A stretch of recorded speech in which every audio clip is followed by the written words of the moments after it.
Buenas noches, bienvenidos, bienvenidas a Primer Plano. Hoy el jefe de gobierno de la Ciudad de México, Marcelo Ebrard, ha entregado su informe de gestión y hay, por supuesto, balances de todo tipo sobre lo que ha sido la gestión del alcalde que consiguió el título, ni más ni menos, del mejor alcalde del mundo. Por supuesto, hay valoraciones de todo tipo sobre lo que ha hecho y sobre lo que ha dejado de hacer. Pero se discute también su futuro. ¿Qué va a hacer este precandidato de la izquierda ahora que López Obrador le ha dejado abierta la pista del Partido de la Revolución Democrática? Ya en varias entrevistas, el jefe de gobierno claramente ha dicho que después del 5 de diciembre optará efectivamente por ser el dirigente nacional del Partido de la Revolución Democrática y empezar a partir de ahí a tejer una candidatura para el 2018, perdón, la del 12 ya no la tuvo. En fin, creo que es interesante revisar la figura de este líder de la izquierda que termina su gestión como alcalde de la Ciudad de México y ver qué futuro le espera. Pues fascinante la especulación sobre el 2018, pero me quedo en la evaluación. No, es que me parece que es un tema al que tendremos que regresar porque es la dicotomía planteada por Andrés Manuel López Obrador y Marcelo Ebrard se presta para infinidad de discusiones, pero me quedo en lo más concreto, en lo que ha hecho. El día de hoy, con toda intencionalidad política, Reforma saca como su principal noticia el hecho de que continúa el saqueo del suelo urbano de la capital, pese a que los escándalos llevaron a que se comprometiera el gobierno del Distrito Federal a castigar y frenar esas construcciones a todas luces ilegales. Y sin embargo, según nos informa Reforma, no importó las declaraciones de los funcionarios del gobierno del Distrito Federal como Leticia Bonifaz o del mismo Marcelo Ebrard, sino que volvieron a construir sobre tierras o terrenos que estaban ya prohibidos en teoría. Lo saco a colación porque vamos, al parecer México, una de las maldiciones de México es la incapacidad, aún en los mejores casos, como sería el Distrito Federal, de preservar el espacio urbano y dejarlo a las leyes del saqueo, porque es un saqueo indiscriminado, de el que se está haciendo en todo el país. Creo que el de Marcelo Ebrard, como pues casi el de cualquier gobernante, ya sea de una ciudad o de un estado-nación, siempre tiene claroscuros. Me parece muy importante el tema que mencionas, Sergio, y en efecto lo vimos hoy en Primera Plana. Incluso se habla de la red de corrupción que se ha descubierto en Sedubi y que sigue básicamente, Sedubi es la Secretaría de Desarrollo Urbano y Vivienda, que tiene que ver precisamente con lo que yo creo que debe ser uno de los principales ocupaciones de un jefe de una ciudad, ¿no? De un gobernante de una ciudad, que es precisamente el desarrollo urbano, el uso del suelo, y bueno, pues aparentemente ahí hay una red de corrupción enorme que los capitalinos sufrimos cuando vamos pues atravesando toda la ciudad, no importa la colonia, no importa la delegación.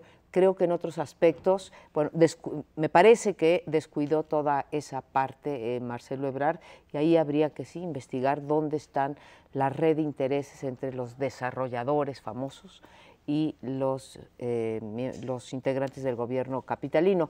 Hay otras cosas que yo creo que son dignas de ser aplaudidas. En el caso de Marcelo Ebrard, logró cosas muy importantes, sobre todo para un gobernante de izquierda, pero por ejemplo se animó a revisar todo el catastro y subir de manera importante el predial y así allegarse de recursos para la capital. Eso me habla de un gobernante moderno.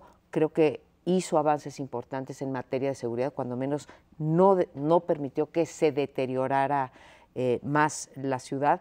Avanzó en transparencia, que una vez más, transparencia y rendición, ya lo trataremos al final de este programa, no es lo mismo, pero se avanzó en la transparencia en el Distrito Federal, y como él mismo afirmó esta mañana, bueno, el día de ayer, afirmó de las partes que no pudo, no logró atender, no logró hacer los consensos requeridos, fue lo que tiene que ver con lo metropolitano, esta idea de poderse reunir con los gobernantes de las ciudades o de los estados vecinos para tener una recolección de basura, transporte, etcétera, etcétera, mucho más racional.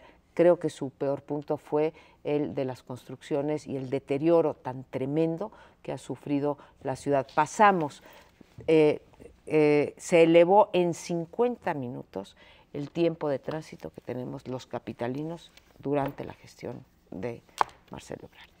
Y entre sus logros habría que señalar, por lo menos para quien tiene mentalidad liberal, el hecho de que él impulsó mucho de cuestiones de libertad de conciencia, es decir, toda la cuestión de la ley de aborto, los matrimonios de gay, en fin, avanzar sobre ese tipo de temas que pues, en general creo que la mayoría de los capitalinos reciben bien, no en otras entidades de la República, pero sí aquí.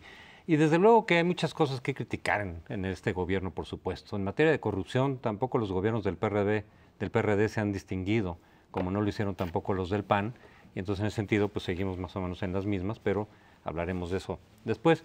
Pero yo tocaría que la evaluación de un gobierno que sale también es la elección a la hora de transferir el gobierno. Eso en todos lados, es decir, también, así como podemos decir que los capitalinos en general estamos evaluando bien el gobierno de Marcelo Ebrard, con el porcentaje con el que ganó el PRD en la elección de este año pasada, aunque claro, siempre dices, bueno, ¿es el candidato o es el gobierno saliente? En realidad creo que es una combinación de ambos. Mancera fue muy buen candidato, esperemos que también sea buen gobernante, pero también se está evaluando al gobierno saliente. Y eso lo podemos decir también para el Nacional, como lo hemos mencionado. En el Nacional se está evaluando la candidata, desde luego, y su campaña, los errores que haya cometido, pero también es una evaluación al gobierno de Calderón, al gobierno saliente. Y claro, como son los dos elementos los que componen esa evaluación o ese resultado que se transmite en las urnas, pues luego vienen los pleitos, como hemos visto con Calderón, que le echa la culpa más bien a la campaña, y muchos panistas dicen, no, pero es que en realidad están evaluando tu gobierno. Pero en el caso del Distrito Federal es decir, bueno, es una buena evaluación para el gobierno de Marcelo Ebrard en general, o sea, se ve que estamos más bien satisfechos con ese gobierno, y también una buena candidatura de Mancera. Pero además que quien ganó verdaderamente con 40 puntos de diferencia, de distancia entre el primero y segundo lugar, que no había ocurrido. López Obrador ganó aquí en el año 2000 con 5 puntos de diferencia respecto del segundo lugar, que era Santiago Krill. La distancia ha sido enorme. Yo creo que hay muchos elementos para decir que ha sido una acción muy exitosa la de Marcelo Ebrard. En primer lugar, como gobierno, digamos, distinguiéndose del resto de los gobiernos locales, es lo más parecido a un gobernante, que tenía incentivos políticos para entregar buenos resultados. Efectivamente, la seguridad pública en la ciudad deja todavía mucho que desear, pero es lo más parecido que tenemos un gobierno local que se hace responsable territorial de decir, a ver, aquí mando yo y voy a dar resultados, no voy a estar pidiendo a que el presidente me mande soldados o que me mande lo que ocurre en muchas entidades del país. Lo segundo, creo que ha sido un gobernante con una visión de futuro. Ha causado muchos problemas con las obras públicas, pero no cabe la menor duda que es la inversión en infraestructura más importante que se ha hecho en los últimos años, desde el metro, las autopistas urbanas, que han generado muchísima polémica, hasta la supervía. Hay ahí un paquete de infraestructura que tendrá que ser valorado. Donde yo siento que no pudo avanzar demasiado, y es el tema, digamos, que lo liga con su futuro, es en las relaciones con su partido. El Partido de la Revolución Democrática en la ciudad sigue siendo un partido de tribus, de fracciones. Las delegaciones son entregadas efectivamente por criterios más que de desempeño, por criterios de tribus o criterios de cercanía con determinados personajes, y lo demás es la lucha contra la... O sea, Bejarano concretamente, y el tema de la transparencia. El PRD ha demostrado que lo que pide a nivel federal, que es que haya un equilibrio de poderes, no lo pide aquí o no lo ejerce aquí. Por ejemplo, la comisión esta de seguimiento de la función pública, el PRD la tiene bajo su control. Una buena parte de la transparencia que exige a nivel federal, por ejemplo, las actividades del presidente, tampoco se hacen públicas en las páginas de todos los funcionarios del Distrito Federal. En fin, no me quisiera alargar, creo que hay una, digamos, desfase entre lo que se dice que los demás deberían hacer y lo que se han hecho en este largo ya periodo de gobierno perredista en la capital de la República. Vamos a ver si como dirigente del PRD, hoy declaraba en una entrevista que le dio a Pascal Beltrán del Río, diciendo que los faccionalismos son la enfermedad y son exasperantes, dice, la enfermedad de la izquierda, lo logra superar o no, pero bueno, eso es harina efectivamente del costal del futuro. Comparto plenamente la valoración positiva. María Amparo, decías que es sin duda tal vez el mejor gobernante, no es gobernador, Sí, bueno. jefe de gobierno de una entidad federativa, creo que sin duda alguna lo ha demostrado en muchos sentidos, con sus hoyos negros. Hay un factor que quisiera resaltar porque explica en buena medida esa gestión exitosa que ha tenido la izquierda y que a veces no le damos el valor que tiene. Es la importancia de la participación social organizada. Ninguna otra ciudad del país, ningún otro estado, tiene un capital social tan tupido como el de la Ciudad de México. En ningún lado hay tanta acumulación en la generación de conocimiento. Es una sociedad razonablemente bien informada, si no es que hiperinformada en algunos sectores. Y por tanto, el nivel de participación que se ha venido dando sí ha encontrado respuesta en los gobiernos. Y esto hay que mencionarlo desde 1997 con Cuauhtémoc Cárdenas, grupo que se organiza, grupo que encuentra algún tipo de respuesta. Las feministas, por ejemplo. No es gratuito que se hayan aprobado aquí la interrupción legal del embarazo porque hubo un trabajo sistemático y metódico del movimiento feminista que encontró respuesta en los gobernantes. Creo que esa mezcla, esa combinación virtuosa es lo que hace tan especial el Distrito Federal. Ya, quizás sea cierto esto que dices, bueno, sin duda es cierto de ese tejido social.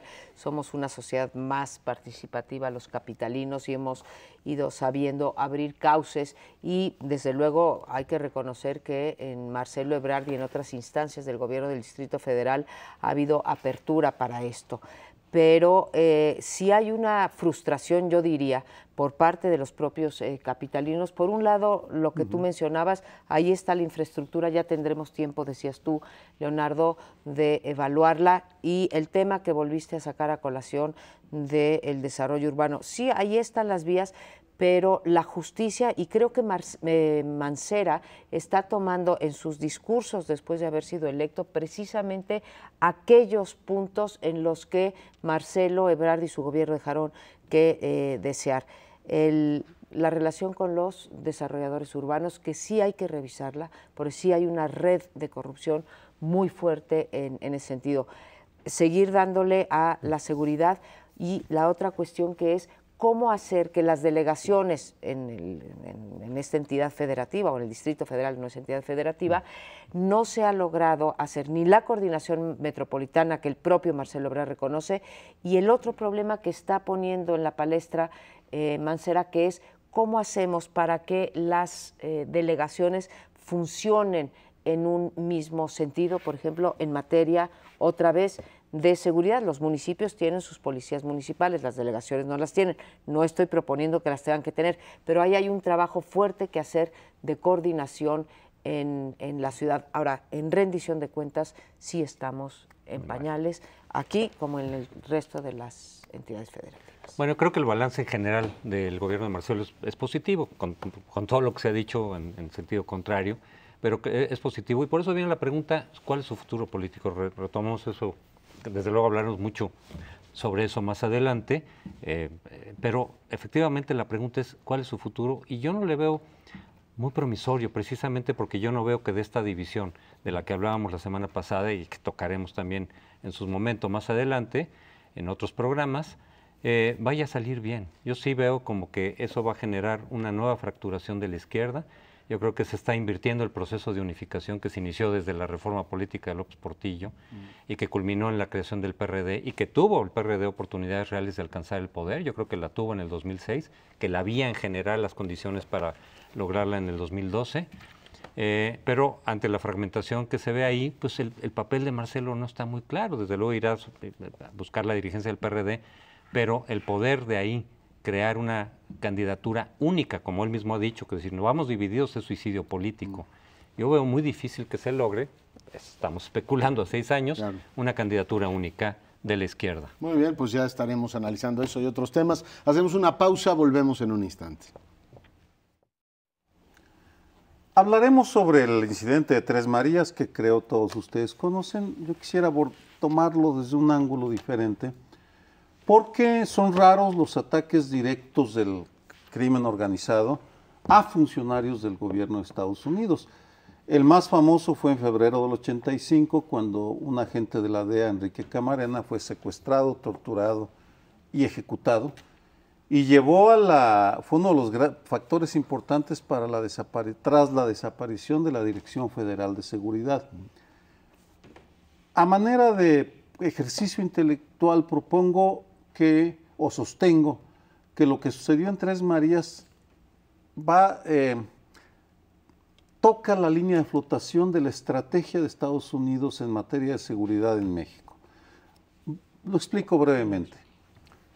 Toda la estrategia se basaba en dos conceptos: delegar al gobierno y minimizar los abusos.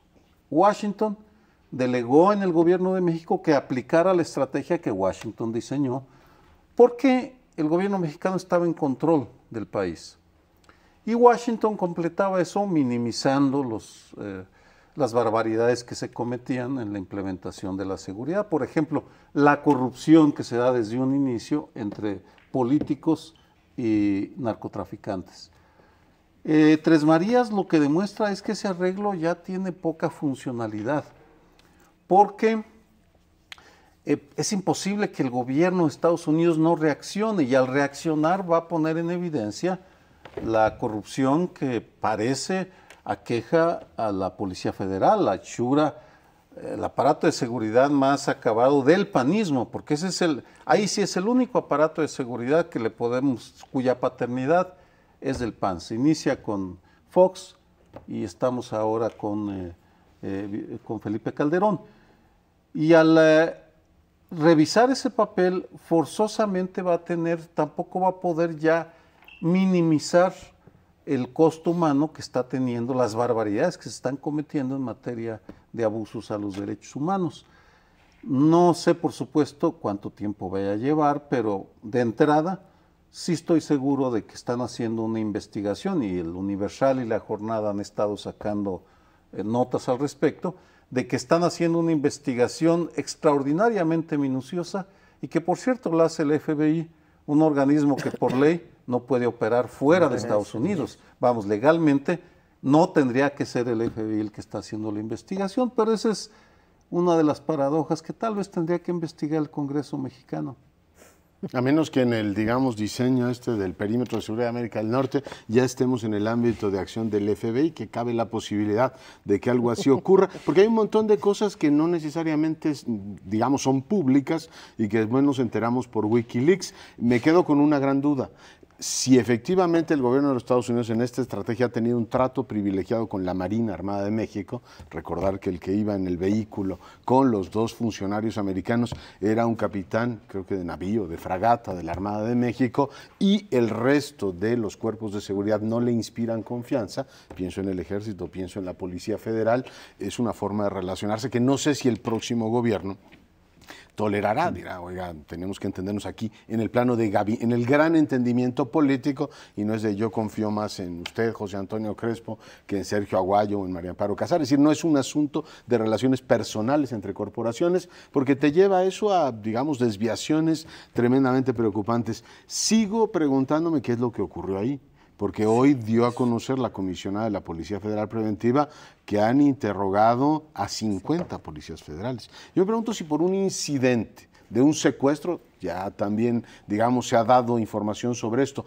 de un funcionario del INAH, que termina con la balacera que nuestro auditorio ya conoce, tienes que interrogar a 50 federales. Es decir, creo que ahí hay algo que no sabemos, pero que efectivamente por el número de personas involucradas te lleva a sospechar que hay algo raro. Y digo raro porque también está el tema del aeropuerto, que me sigue preocupando que la instalación más sensible del país se le haya dejado a un señor como el Bogart, no me acuerdo cómo se apellida, que por cierto siguen pendiente de detener a un par de homicidas de los propios federales, que denotaría, no hago el cuento largo, un nivel de descomposición muy preocupante. Yo diría, Sergio, que no es solamente el legado del panismo en términos de seguridad, el nuevo modelo policial cuya expresión más clara es la Policía Federal, fue aprobada por el Congreso por todas las fuerzas políticas. O sea, se supone que es la expresión del nuevo modelo de seguridad con el que México está enfrentando este flagelo. Por tanto, es bastante más grave que eso.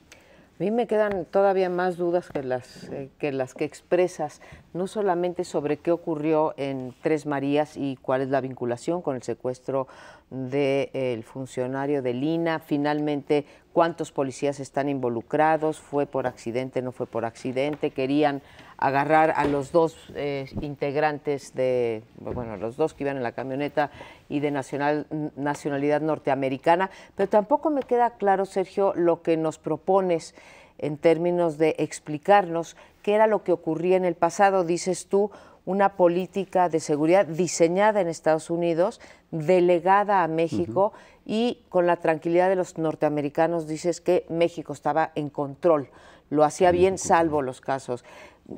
Supongo que te estás refiriendo a la larga época de los gobiernos del PRI, pero a la vez cuando escucho, que sabe mucho más de esto, ustedes dos, los escucho a ustedes decir qué es lo que pasa ahora con este evento en donde va un miembro de la Marina y nos dice Leonardo Curcio que se han entendido, y lo hemos leído en los periódicos, se ha encontrado su contraparte Estados Unidos en la Marina porque les resulta un cuerpo más confiable que las policías o como el Ejército, entonces tenderíamos a pensar que y no estaría yo de acuerdo, pero ¿implicarían ustedes que Estados Unidos sigue diseñando esa política y México es simplemente el operador de esa política? Porque yo no lo veo así.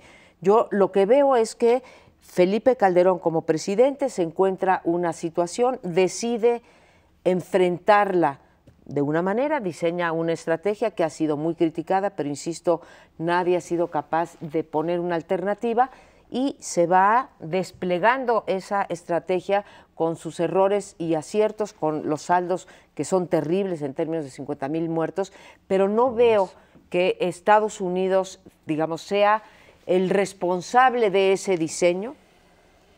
Sí es el responsable de parte de la violencia cuando pasan armas, cuando hablamos del mercado de consumo de las drogas, pero no veo esa parte de diseño fuera extramuros e implementación acá. Me gustaría que nos ayudaras a entender. Lo que pasa es que a veces no es fácil saber qué es lo que quiere Estados Unidos porque ante una estrategia como ha sido primero la de Fox y luego la de Calderón, es decir, estos 12 años que en realidad es donde se empezó a incrementar y salir de control la violencia, más en este sexenio que con Fox, pero con Fox empezó desde luego esta descontrol, ¿no? Respecto del narcotráfico, pues recibes reacciones de todo tipo de Estados Unidos, ¿no? De diferentes funcionarios, luego la secretaria de Estado que felicita y pareciera que dice, es que les gusta esta estrategia, que por ahí vamos, y luego de pronto cuestionen y luego de repente de otra organización ahí sale reportes, el Senado y cosas por el estilo diciendo es un fracaso esa estrategia, no está consiguiendo nada de lo que se propuso. Entonces en realidad no es fácil saber bien qué es lo que les gusta o no, pero sí recordaría yo que Fox, en donde yo creo que esta estrategia inició con Fox, nada más que Calderón le metió segunda, la profundizó, no hubo un cambio radical entre la estrategia que en la guerra sin cuartel que anunció Fox. Fox había dicho en su campaña, si ustedes recuerdan, que iba a sacar al ejército de la lucha contra el narco. Es decir, la parte que ya tenía el ejército, que no era la de ahora, era más limitada, pero ya estaba el ejército, la inteligencia militar y demás en la lucha contra el narcotráfico, la combate contra los plantillos y todo eso, dijo, al ejército hay que sacarlo porque se puede contaminar y se puede corromper, que esa sí es una tesis norteamericana para su propio ejército. Si no lo meten porque dicen se va a corromper. Y sin embargo, cuando llegó al poder, recibió visita de norteamericanos en materia de seguridad y entonces dijo, adelante con el ejército, sigue. O sea, sí hay desde luego siempre una intervención norteamericana en que les dicen qué hay que hacer, qué no hay que hacer, hay presiones, etcétera. A mí, en cambio, me parece, por ejemplo, que sí estaban bastante a disgusto con la política que seguían los priistas. O sea, los priistas daban por su lado y decían, sí, vamos a combatir, pero a la mera hora pues, combatían a medias, ¿no? Sabemos eso. Y como que los norteamericanos, ya ves que muchas veces hubo amenazas de ¿cómo se llama? De no dar la certificación. aunque nunca la aplicaron aquí, pero siempre sacaban con que no estaban muy de acuerdo con lo que estaban haciendo los periodistas, como que decían, ustedes tienen que meterse a fondo. Y cuando Fox y sobre todo Calderón se meten a fondo, pues pareciera que ahí sí le estabas dando gusto plenamente a lo que habían sugerido desde años atrás. Entonces, la tesis inversa. En el origen está un hecho geopolítico, la vecindad entre los dos países. Eso condiciona las políticas de los dos países porque hay condicionalidades entre ambos. A diferencia de otros países de América Latina, Washington decide, de hecho en el 27-29, con Dwight Monroe, que era embajador, y Elías Calles, Plutarco Elías Calles, esta política de delegar en la autoridad mexicana la implementación de la política de seguridad, interviniendo poco, porque fue un siglo de intervencionismo norteamericano en el cual México era dejado que hiciera un poco, no lo que quisiera, porque había límites. En el tema del narcotráfico eso cambia en los 60, concreto 69, la operación Interceptación, ya nadie se acuerda, cerraron la frontera, totalmente. ¿Qué pedían? Que interviniera el ejército, que metiera a México a las Fuerzas Armadas a combatir la oferta, porque es lo que les interesaba, que no llegara las drogas en ese momento. Ese acuerdo funcionó hasta hace relativamente poco, y es en ese sentido que el ataque tan brutal y directo hecho por la principal corporación policíaca federal a unos agentes de la CIA, al parecer, tienen tanta importancia porque muestran el agotamiento de esa estrategia de delegar, porque ahora Washington va a tener que enfrentar el dilema, ¿y qué hacemos?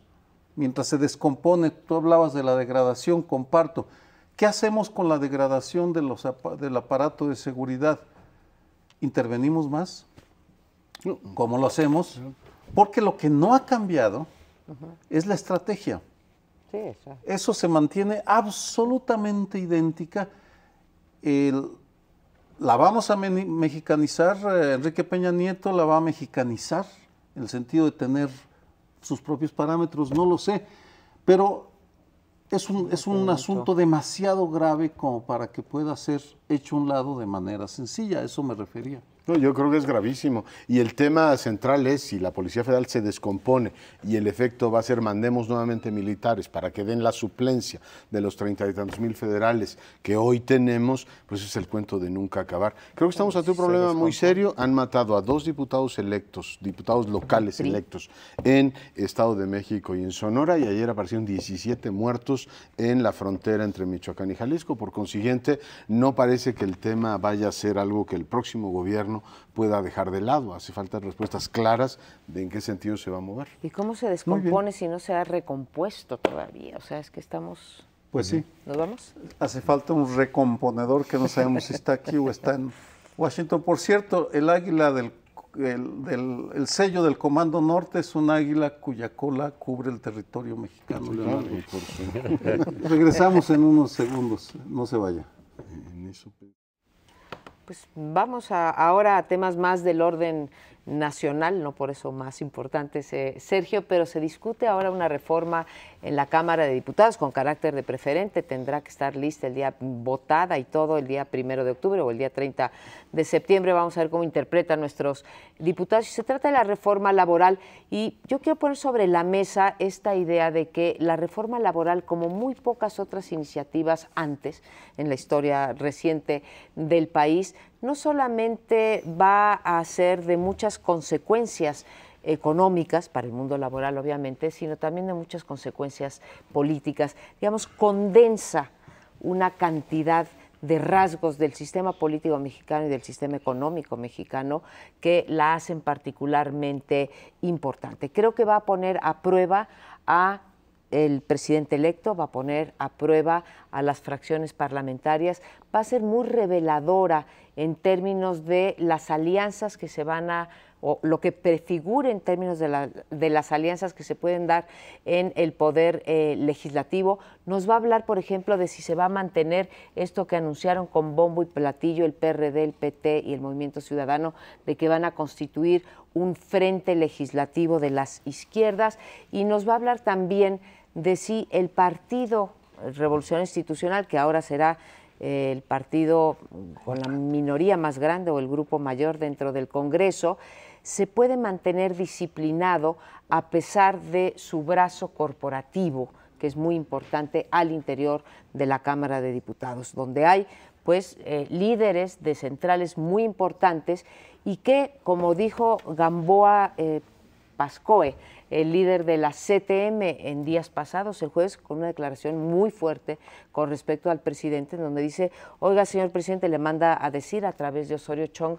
nosotros somos muy amigos del presidente y a pesar de gritos, electo, sí, gracias, a pesar de los gritos y zapatazos, le queremos recordar que usted llegó a la presidencia con nuestros votos, y terminó diciendo: queremos seguir siendo amigos. O sea, le mando un mensaje muy claro, que no ande jugando con esta parte de la reforma laboral que tiene, yo diría, dos columnas, dos patas: la parte estrictamente del mundo laboral, la parte económica, como son los contratos, cuánto se les paga a los trabajadores, etcétera, y luego tiene la parte política, que es la de la democracia sindical, y en esta quiero mencionar que la democracia sindical, o la ausencia de democracia sindical en este país, son los pilares que sostienen el corporativismo y ese poder inmenso que tienen las dirigencias sindicales sobre los trabajadores. Sí, porque tienes razón, porque cuando se habla de que el régimen no ha cambiado todavía lo suficiente, sí ha habido cambios, es decir, en estos 12 años ha habido cambios, no siempre favorables para la democracia, pero obviamente no es lo mismo que teníamos cuando el régimen del PRI hace 20 años, pero de todas maneras, si es que el régimen no termina de cambiar, no termina de democratizarse, pues uno de los elementos fundamentales es la preservación del corporativismo, que fue uno de los ejes fundamentales del régimen priista. Y que con Lázaro Cárdenas ya cobró mucho más forma. En realidad lo que vimos en estos años es que cambió el corporativismo, pero no en el sentido deseado, ni en el sentido que el propio PAN decía que había que conducir al país en materia sindical y demás. Lo que pasó es que los sindicatos de pronto se sintieron con mayor autonomía y libertad para moverse, incluso para apoyar a un partido o a otro. Muchos se quedaron con el PRI, algunos se han ido con el PRD a nivel regional. Y bueno, pues el magisterio pues claramente fue el principal aliado de los gobiernos panistas, pero dentro de los propios sindicatos pues sigue todo el verticalismo y todos los abusos y todos los privilegios y prerrogativas, que es uno de los blancos de esta iniciativa, y que por lo tanto es muy importante en términos no solo económicos, como dice Amparo, sino de transformación del régimen político. Y ahí es donde justamente puede venir la mayor oposición, no la única, porque también habrá las condiciones que se quieren flexibilizar para las empresas y en relación con los trabajadores, y que pues la parte de izquierda priista y parte de la izquierda no priista, la perredista, dicen son las conquistas revolucionarias de los trabajadores que las quieren echar abajo, los neoliberales, etcétera. Ahí hay oposición, pero en la parte también de las prerrogativas y los privilegios de las cúpulas sindicales, pues efectivamente a ver qué tanto puede hacer Peña Nieto para disciplinar a su partido y empujar por ese lado. Pues esta es la primera prueba, ¿no? Porque yo creo que más que en el ámbito económico, que no creo que tenga gran impacto una reforma laboral, ya hemos visto las aprobadas en Europa en años anteriores, son reformas que tienen impactos en los próximos años, si es que la tienen.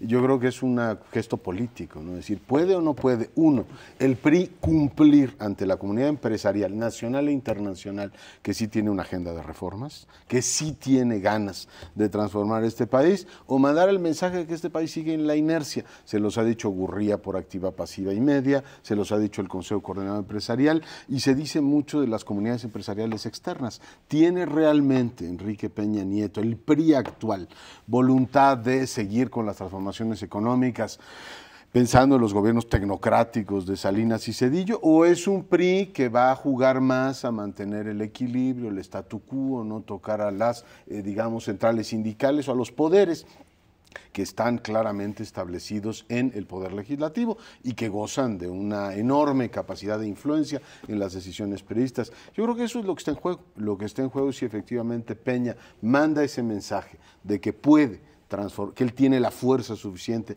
para decirle a sus aliados, señores, el poder lo tenemos para actuar de otra manera, o un efecto de restauración, es decir, hemos regresado y por el voto popular y por consiguiente aquí no cambia nada. Yo creo que sí es un tema de primer orden para el arranque, es decir, la forma en la obertura de la ópera de Enrique Peña Nieto debe ser, si efectivamente es una obertura en andante, con moderato cantabile, o entra con mucho más fuerza y dice, a ver señores, el presidente soy yo y esto no puede seguir siendo como en los 12 últimos años anteriores.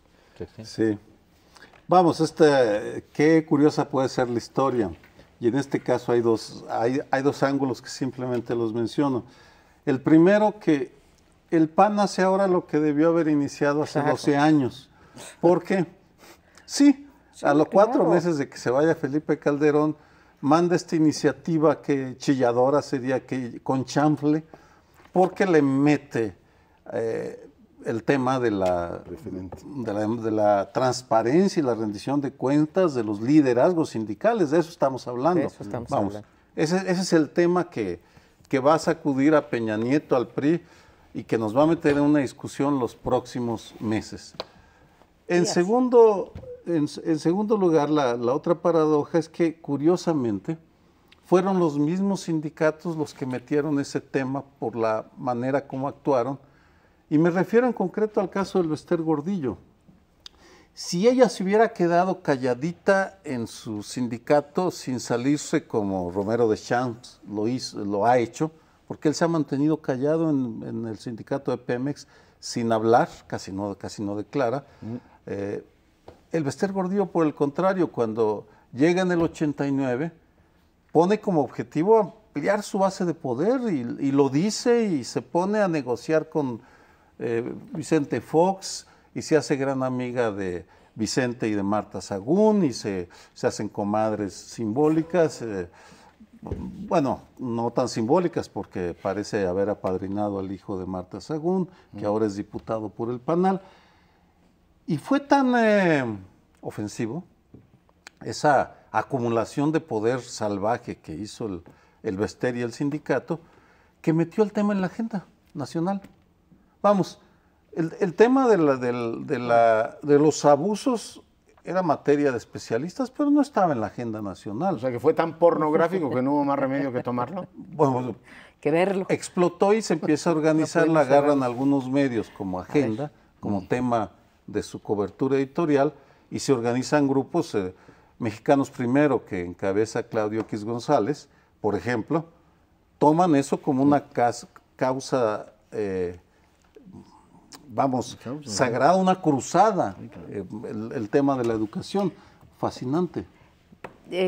Yo tengo una pequeña diferencia, Leonardo, con esto que dices que no es una reforma de impacto económico. Yo creo que sí es una reforma de impacto económico y que hay que dividir a el conjunto de normas que se pretenden reformar entre las que pretenden, uno, mejorar la inversión, que haya más inversión, que se eleve la competitividad, por ejemplo, atar la promoción de los trabajadores no a la antigüedad, sino a su desempeño en el trabajo, que es una cosa que ocurre en cualquier país, hacer más fácil el despido, poner contratos de prueba, contratos de capacitación, pago por horas, todo eso que se engloba en esto que llamamos flexibilización, que nada más se tengan que pagar salarios caídos durante un año. Todas esas cosas son cosas que alientan la creación de empleos, la productividad y la competitividad. Entonces,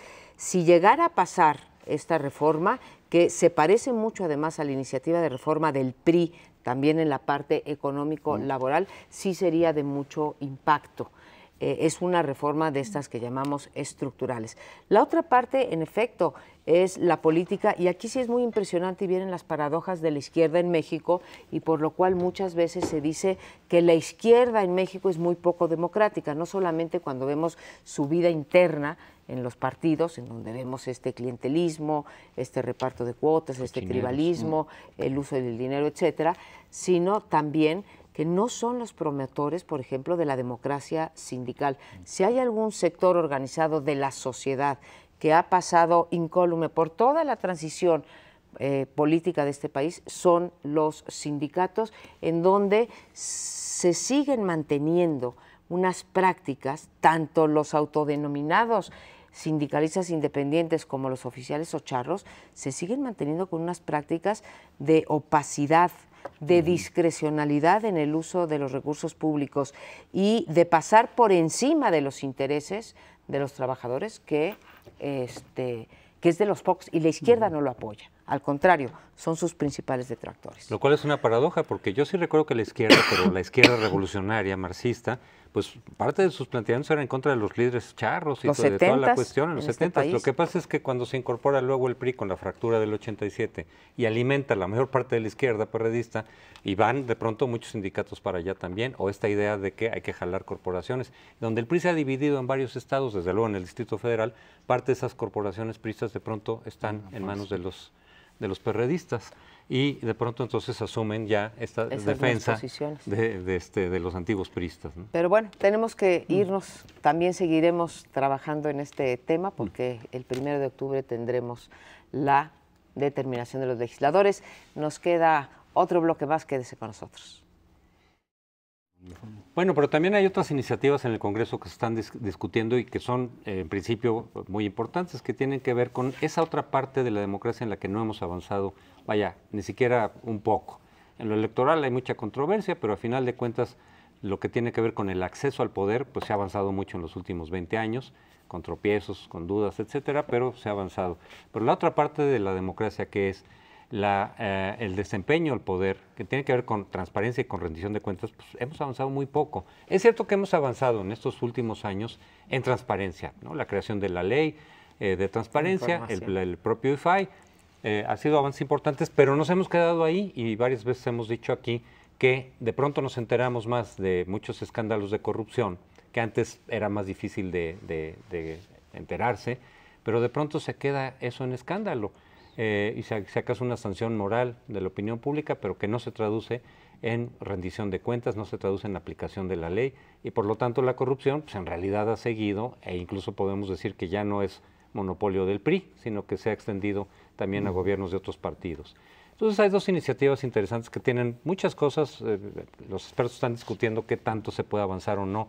La cuestión de darle mayores facultades al IFAI, de que también pueda pedir información ya no solamente del Ejecutivo Federal, sino también de los estados y de otros poderes, no del judicial, pero sí de poderes legislativos, y que podría ayudar muchísimo a la transparencia, porque el IFAI como que ha mantenido mayor autonomía frente a los institutos estatales que prácticamente orbitan alrededor de los gobernadores. Y está la otra cuestión de la corrupción. Se propone una comisión anticorrupción, que también muchos están cuestionando realmente si va a ayudar significativamente al combate a la corrupción, pero que es una de las iniciativas que Peña Nieto ha puesto sobre la mesa.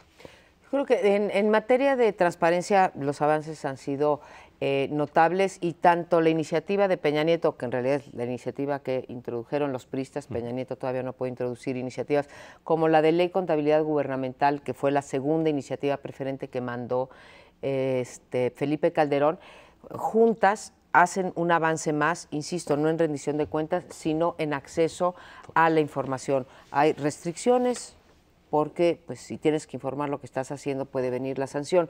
La ley de anticorrupción, que no sabemos bien, la comisión de anticorrupción, que no sabemos bien cómo va a venir, porque aparentemente dijeron que iban a constituir un ministerio público con capacidad de investigación y de ejercicio de la acción penal, y luego la echaron para atrás.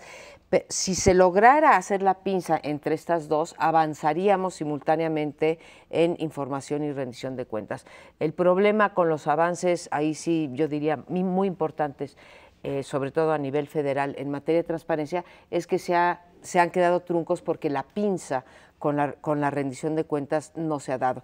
Y lo que tenemos ahora es mucha información y absoluta impunidad. Hace rato hablabas tú, Sergio, por ejemplo, del Sindicato Nacional de Trabajadores de la Educación, o para hacer mención a Mexicanos Primero, con 1.700 millones que cuestan los famosos comisionados del sindicato, y nadie rinde cuentas de eso. Pero así nos podríamos ir con gobernadores, con funcionarios públicos, federales, etcétera. Lo que le falta a este país es empezar a terminar con la impunidad, porque si no, yo ya francamente tanta información, acompañada de tanta impunidad, ya estuvo bien, ¿no? Se supone que la información disuade, ¿no? El hecho Pues, de se tener supone. efectivamente No en este información país. es útil por sí mismo. Yo diría que el decir que vas a luchar contra la Disuade. corrupción es un discurso vacío, es un discurso de madera que no dice absolutamente nada si no hay una voluntad política de efectivamente hacerlo, un señalamiento de que las personas responsables de ese nuevo órgano van a estar por encima de cualquier sospecha. Si empezamos ya con dudas sobre los nombramientos o los personajes que se van a encargar de eso, pues se puede convertir en una retórica infumable y no resolver absolutamente nada. Si no hay voluntad de profundizar en el tema, veo ahí un problema, en fin, veo que vamos a seguir navegando o chapoteando en los niveles de corrupción que tenemos. Lo que no veo, y no lo veo en prácticamente ningún gobierno de ningún signo político, es una voluntad de ir cerrando los espacios para la corrupción. Seguimos siendo un país en el que muchísima gente vive del presupuesto público. Una buena parte de las compras gubernamentales, además Canacintra ha definido su pertenencia política de una manera muy clara por los apoyos del gobierno a sus proveedores. Es decir, seguimos siendo un país que a partir del ejercicio gubernamental crea el capitalismo, lo cual te lleva a deformaciones enormes. Hay estados en los cuales la ley de compras permite o faculta al gobernador a darle privilegios o preeminencia a los paisanos. Es decir, si me compra usted y es de Campeche, yo le doy, puedo favorecer al de Campeche, porque la lógica es desarrollar proveedores locales, con lo cual te lleva también a tipos de comportamientos absolutamente inapropiados. Y yo creo que ese es el gran tema de México. Tenemos un capitalismo parasitario de compadres, y que a partir de las instituciones gubernamentales, con un presupuesto billonario, que recordar que es el 30% del PIB, por tanto tienes un montón de pececillos de colores, tiburones de todo tipo, viviendo en torno a las concesiones gubernamentales y a los presupuestos. Eso es lo que en mi opinión explica que seamos un país con tantos, o con tal imagen de corrupción que no ha logrado efectivamente reducirse en estos años. No sé si haya voluntad de dar marcha atrás en eso. Yo francamente lo dudo. Yo comparto, María Amparo, tu sentimiento de depresión de ver tanta corrupción y no ver que se corrige, se combate, se castiga. Sí. Y en ese sentido, para seguir con esa beta de historiador que traigo ahora, el último pez gordo que cayó fue Raúl Salinas con Ernesto Zedillo, vamos, así el que uno recuerde que era un símbolo, porque durante algunos sexenios, que iniciaba el sexenio ya sabía uno que iban a detener a algún pez gordo. El PAN no detuvo a ningún pez gordo. No. Y los libros de Alfonso Durazo, que fue secretario de Vicente Fox, o de Rubén Aguilar y Jorge Castañeda, son muy claros. Hubo un pacto del PAN con el PRI. Por tanto, no cayó ningún pez gordo y ya nada más falta que ahora con la llegada de Enrique Peña Nieto tengamos a un pez gordo. No, pues ¿Cuál? eso no sería nada raro ¿Cuál? que pasara eso. Vamos, no lo sé. ¿no sabes cuál? No, Es decir, simplemente porque los presidentes priistas sí entendían la importancia del simbolismo. De que se renueve el ritual. De que se renueve el ritual de detener a alguien para decir, vamos en serio, ahora sí, claro. sea Laquina, sea Raúl Salinas o Díaz Serrano, en fin, los que iban deteniendo al inicio de cada sexenio.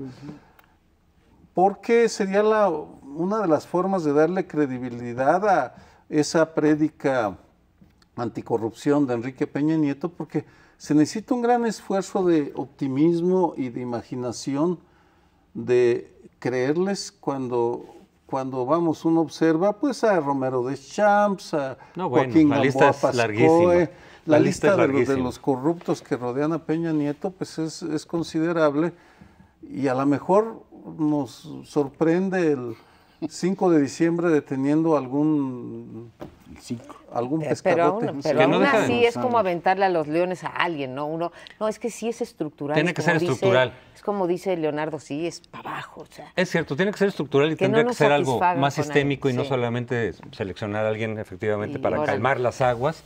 Y además casi siempre eran los enemigos del presidente o algún enemigo con el que había tenido ahí alguna confrontación.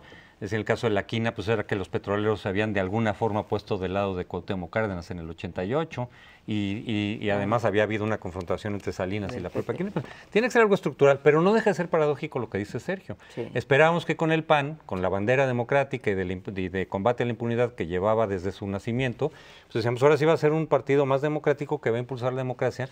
Y yo creo que la clave estuvo en la legitimidad. Si los priistas, los gobiernos priistas, elevaban cada vez más, digamos, el tamaño de los peces gordos a los que llamaban a cuentas, aunque siempre bajo este perfil de que eran enemigos del presidente entrante, era porque la legitimidad también se les iba terminando sexenio con sexenio. O sea, ya no tenían las antiguas legitimidades revolucionarias, el desempeño económico ya tampoco, y el crecimiento, el milagro mexicano. Entonces, era una forma de compensar. Vicente Fox llega con toda la legitimidad democrática del mundo y se le hizo muy fácil pactar con el PRI buscando reformas estructurales y olvidarse de la rendición de cuentas. Y aunque Calderón llegó también con déficit de legitimidad electoral, y muchos pensábamos que quizá iba a dar algún tipo de quinazo, por ejemplo, contra los hijos de Marta Sagún, pues prefirió irse por otro lado. Pero en fin, esos son los pendientes y habrá que seguir platicando sobre cómo avanzan estas iniciativas, pero nos veremos la próxima semana. Los esperamos aquí el lunes próximo en otra sesión de Primer Plano. Y ojalá y nos hagan caso,